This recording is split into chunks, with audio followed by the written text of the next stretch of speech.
Hey guys, Mahal everyone, 40 the Broadway Saiyan here. Welcome back to my YouTube channel with another video on Dissidia Final Fantasy Opera Omnia. In today's video, we're going to be doing another X Factor Part 8 featuring Zell's EX weapon, Lightning's EX weapon, and Kain's EX weapon. Now before I move forward with the video, first of all, I want to thank all of you guys for being patient. As you guys know, I was just on family leave because my wife and I were expecting our baby boy, but now he's born and we're back home. He's such a bundle of joy to be around. Yeah, we're having sleepless nights already, but hey, it's worth it. And I love being a father, and I'm looking forward to raising him to being a Super Saiyan or a hyped Saiyan just like his dad. So thank you guys for being patient with me. So I'm back to doing videos. My consistency is I'm gonna try to keep it the same. Twitch streams might be a little bit more limited, but we'll see what I can do, as you know, now I have a responsibility of taking care of my son. So but I'm glad to be back, and anyways, let's go ahead and move forward along with this video. So if you're brand new to this series, some things to remember when watching. So EX weapons grant a character 70 CP, and then if you fully max limit break them and max level them, you get a total of 80 CP.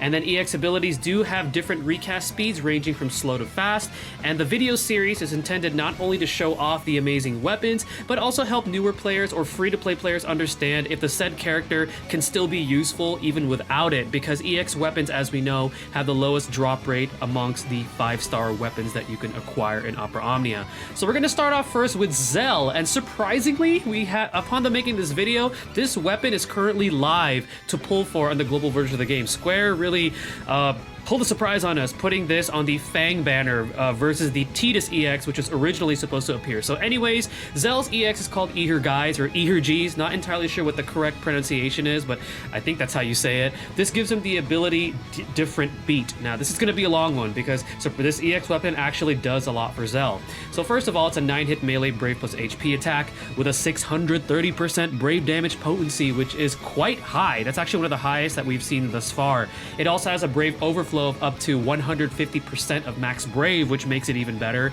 It grants him that dual unique buff to himself for 6 turns. It also has a slightly slow recast speed. And now what it does too is it changes his Brave attack and his HP attack command. So we're gonna go over his Brave attack command first. So that changes to Burning Combo. So Burning Combo is a 4-hit melee Brave attack that combos into a 2-hit range AoE Brave plus HP Brave plus single target HP attack. So first the 4-hit melee Brave attack happens, and then right afterwards he goes right into a 2-hit range AoE Brave, but then the HP attack is dealt to a single target. This has a 220% Brave damage potency. It inflicts 30% defense down for 3 turns, grants him 40% max Brave up for 6 turns, and heals his own Brave by 50% of his attack, and then by 20% of whatever his current Brave is. It does remove that dual unique buff after you use this, and it has a low action delay. And then his Burning Combo after usage does change back into his original Brave attack. Now, as far as his HP attack goes with different beat, his HP attack changes to Meteor Combo. So Meteor Combo is a 1-hit Thunder melee Brave attack that goes right into a 1-hit melee Brave plus HP attack. So if you think about it this way, Burning Combo and Meteor Combo, it's essentially combining the initial abilities of Zell, and then it goes right into the transformed version. So think of it that way, as essentially of what they do. So this is going to have a 440% Brave damage potency, which is quite high. It inflicts 60% defense down for 6 turns, grants him 40% max Brave up for 6 turns, and also 30% physical attack up for 6 turns, and it removes a dual unique buff after you use it. It has a low action delay, and Meteor Combo changes back to HP attack. So that's quite a lot that this EX weapon does. So Zell mains rejoice that we got this early, because you'll see Zell having a little bit more usage, a little bit more time to shine, especially with this EX weapon. Now at 1 limit break, you're going to get a Brave damage increase for the EX ability. At 2, it raises the recast speed, and then at 3, it also changes his HP attack to HP attack plus while the dual unique buff is active. And HP attack plus is a 3-hit melee Brave plus HP attack. It has a 60% Brave damage potency, but hey, it's Brave plus HP, so that's pretty cool. Alright, so my verdict on this weapon. So Zell's EX weapon is amazing. As we've just seen, it makes him a whole lot more powerful with a high damage potency and the ability to combo his different abilities. Now, while losing that dual buff during ability cycle still hurts him, because I feel like cycling through that is kind of what slows him down a bit. Having this EX weapon will definitely give him more longevity, because that comes from his transformed Brave plus an HP attacks, and it is definitely a must pull if you plan on putting Zell to use. Now, the first banner appearance, and this is going off of JP because I know it's different for global, but when JP first got this, it was on a Zell, it was on Zell's own EX banner. Essentially, it was on an Awakening batch on JP, and it does repeat again on the Leviathan Ultimate Trials banner alongside Kryle's EX weapon. So if you guys miss out on it on global right now because it is currently live, we do get it again in the Leviathan Ultimate Trials banner. But remember, this could be subject to change as we've seen because global is definitely changing things up. So this could change, but that's how it appeared on the JP version of the game.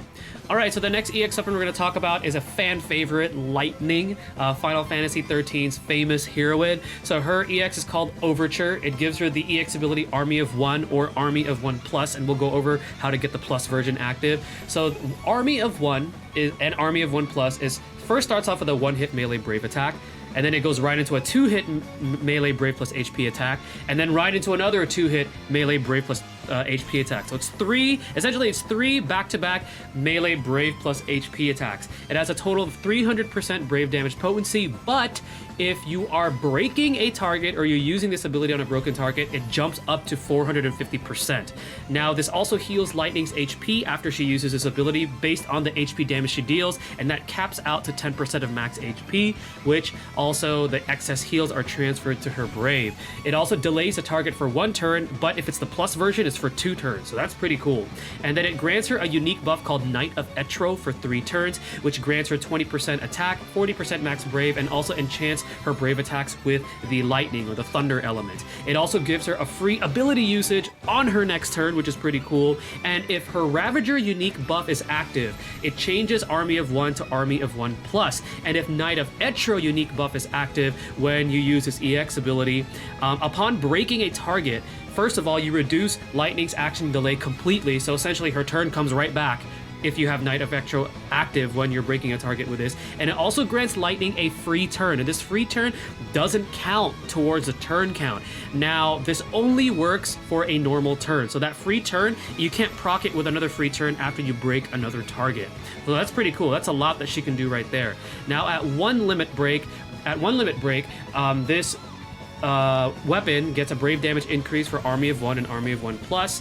At 2, it extends Knight of Etro unique buff by 2 turns, and then at 3, it raises the recast speed of Army of One. So what is my verdict on this EX weapon for Lightning? So my verdict is her initial awakening, let's be honest, at 60 gave her a slight boost, but unfortunately it was definitely power crept once we received more characters such as Beatrix and Kate Sith and Selphie, and also more awakening. So sadly, when Lightning got her level 60, she was power crept like almost immediately, but this EX weapon grants her the ability to contend for sure with some of our top damage dealers. I mean, look what she does. 3 back-to-back Brave plus HP attacks, as well as an amazing utility with the free turns and the free ability usage and that turn not counting towards a turn count, and also the delay. So if you're a Lightning main, this is definitely a must pull. So the first banner appearance was on the Lightning EX banner, which is again part of an Awakening batch, and then it repeats on a special campaign banner, which could change on global, so this may not repeat on the same thing for global, but that's when it repeated on the JP version of the game.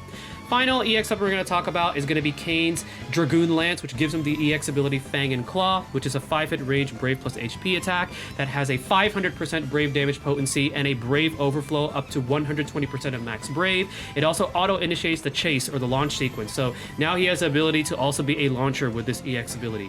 It has a slightly low recast speed. At 1 limit break, it increases the Brave damage for the EX ability. 2 raises the overflow to 150% of max Brave, and 3 raises the recast speed for Fang and Claw. So what is my verdict on this EX weapon? So when the Dragoon Master Kain, he receives 1 high damaging ability, 500% is no joke, overflow, which is great for any type of damage dealing unit, and now he can also initiate the chase, which is pretty cool. So similar to like Zidane's EX weapon initiating the chase, now Kain can do it too. So having this EX weapon definitely gives him more utility, especially from the auto chase.